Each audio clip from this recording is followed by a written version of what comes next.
बढ़ते हैं सूरह अनफाल की आयत नंबर 50 की तरफ, जो कि रुकू नंबर 7 की आयत है।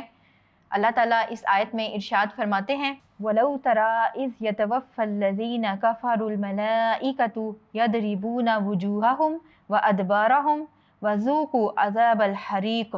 लफ्ज़ी तर्जुमा, व और, लौ काश, अगर, तरा देखते तू, इज़ जब, यतवफ़्फ़ा जाने निकालते हैं, अल्लज़ीना उन लोगों की जिन्होंने, कफ़रू कुफ़र किया, अलमलाइकतु फरिश्ते, यदरिबूना मारते हैं, वुजूहहुम उनके चेहरों पर, व अदबारहुम और उनकी पीठों पर, वज़ूक़ू और चखो, अज़ाबा अज़ाब, अलहरीक़ आतिश का, ज़ालिका ये।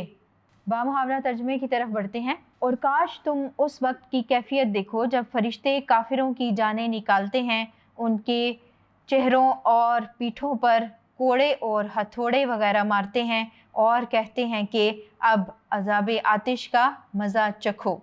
आयत नंबर 50 की तशरीह व तौज़ीह कुछ इस तरह से है कि इस आयत में अल्लाह ताला इस वाक़े को बयान कर रहे हैं, इस बात की तरफ इशारा फरमा रहे हैं कि कुफ़ार की रूहें फरिश्ते किस तरह से निकालते हैं। यानी जब उनकी मौत का वक्त आ पहुंचता है तो फरिश्ते क्या करते हैं उनके साथ किस तरह का सलूक किया जाता है। जैसा कि आपने सुना होगा कि मोमिनों की जानें, मोमिनों की रूहें इस तरह से निकाली जाती हैं कि गोया एक गिरा खोली गई हो। तो जिस तरह गिरा खोलने से, यानी वो इतना कोई मुश्किल काम नहीं होता गिरा खोलना, और मोमिन की रूह आज़ाद हो जाती है, लेकिन काफिर की रूह बहुत मुश्किल से निकलती है, नाउज़ुबिल्लाह। तो इस आयत में इसी बात की तरफ अल्लाह ताला ने इशारा फरमाया है कि जब कुफार की मौत का वक्त आता है तो फरिश्ते उनके चेहरों और उनकी पीठों पर हथौड़े मारते हैं, कोड़े मारते हैं।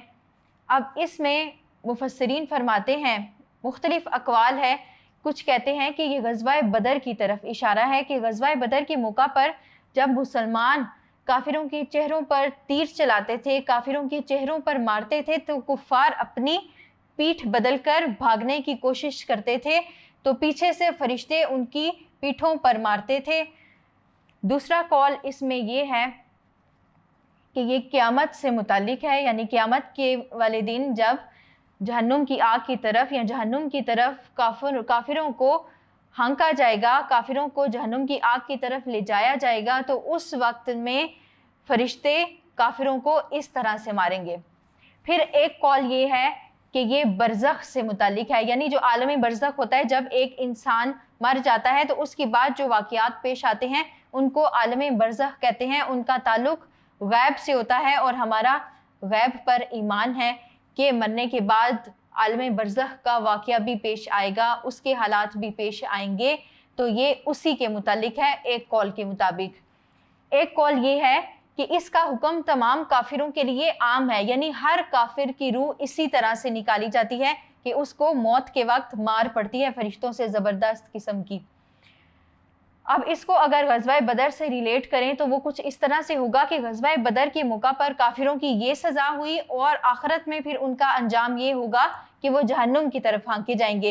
यानी मौत के वक्त, ग़ज़वा बदर के वक्त उनको मुसलमानों से भी मार पड़ी, उनको फरिश्तों से भी मार पड़ी, और अब उनका हाल ये होगा कि उनके कुफ़र और उनके शिर्क के बदले में उनको रोज़े क़यामत जहन्नुम की तरफ हाँका जाएगा। उम्मीद करती हूँ कि आपको इस आयत की समझ आ गई होगी। बढ़ते हैं अगली आयत की जानिब।